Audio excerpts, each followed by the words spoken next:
বন্ধুরা, আজকে আমি ডাল রানবো। তো কিভাবে রাঁধি দেখেন। প্রথমে ডাল ধুয়ে লেলছিলে সে প্রেশার চুলের উপর দিয়ে ডালগুলা দিয়ে দিন প্রেশারের মধ্যে দিয়ে এবার আমি পেঁয়াজ আর রসুন কাটা দিয়েছিলাম আগে থেকে সেগুলা দিয়ে দিন। সেগুলা দিয়ে এবার আমি শুকনা মরিচ দিব সাইডটা। অনেকে কাঁচা ঝাল দেয়, তবে শুকনা মরিচ দিয়ে রানলে ডালের অন্যরকম একটা স্বাদ হয়, এটা অনেকে জানে না। তো আমি শুকনা মরিচ দিয়ে রানবো। শুকনা মরিচ সাইডে দিয়ে দিন, দিয়ে এবার আমি পরিমাণ মতো লবণ দিব। পরিমাণ মতো লবণ দিয়া তারপর ডাল ফুটতে যা পানি লাগে দিয়ে দেবো। প্রেশারে তো বেশি পানি লাগে না আর ডালও তাড়াতাড়ি ফুটে যায়। তো দেখেন আমি দিয়ে এবার প্রেশারের মুখ আটকা দিয়ে চুলার জাল ধরা দিছি, দিয়ে কয়েকটা সিটি দিয়ে দিছি। তারপরে দেখেন আমার ডাল সিদ্ধ হয়ে গেছে।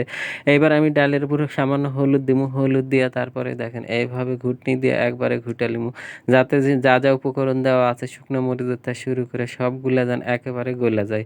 আর যারা আপনারা এই ভিডিও দেখবেন, ইউটিউব চ্যানেল থেকে যারা দেখবেন, প্লিজ আমার চ্যানেলটা সাবস্ক্রাইব করে দিবেন।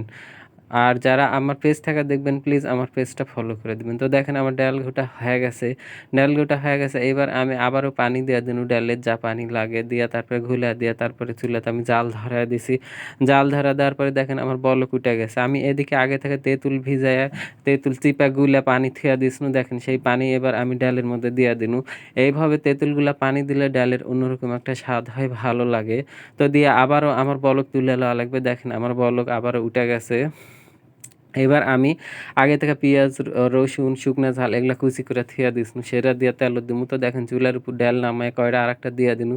দিয়ে এবার আমি সয়াবিনের তেল দিয়া দিমু। সয়াবিনের তেল দিয়ে তারপরে পাঁচফোড়ন দেওয়া লাগবে। ডালের যদি পাঁচফোড়ন না দেওয়া হয় তাহলে ডালের তো স্বাদই উঠবে না। তো পাঁচফোড়ন দিনু। পাঁচফোড়ন দিয়ে আমি তেলের মধ্যে আগে থেকে ভালো করে সুন্দর করে ফুটিয়ে লিমু। সুন্দর করে ফুটিয়ে লিয়ে তারপরে আমি পেঁয়াজ, রসুন আর শুকনা ঝাল কুচি করে থুসনু সেগুলা দিয়া দিমু। দেখেন সেগুলা দিয়ে এবার আমি ভালো করে লাড়া দিমু। আর আমার আগে আমাদের গ্রামে দেখেছি এইভাবে ডাল রান্ধে।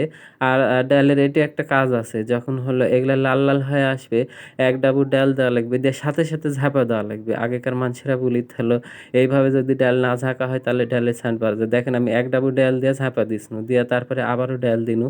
ডাল দিয়ে তারপরে দেখেন এইভাবে হলো ডাবুর সাহায্যে ঘুটালিমু। ঘুটালিয়ে এগুলা উপকরণ সব গলায় লওয়া লাগবে। অনেকে আছে গলায় না, এমনি ডাল ঢালা দেয়। তো আমার এদিকে এং করে গলায় লাই। গলাইলে তারপরে সেই ডালগুলো আমি ঢালা দিনু। দেখেন ডালগুলো ঢালা লিয়া এবার আমি লাড়াচাড়া লিমু। লাড়াচাড়া লিলে আমার ডাল রান্না হয়ে গেছে। তো আমার ডাল রান্না কেমন হলো আপনারা কমেন্টে জানাবেন। আর আমার ভিডিওগুলো ভালো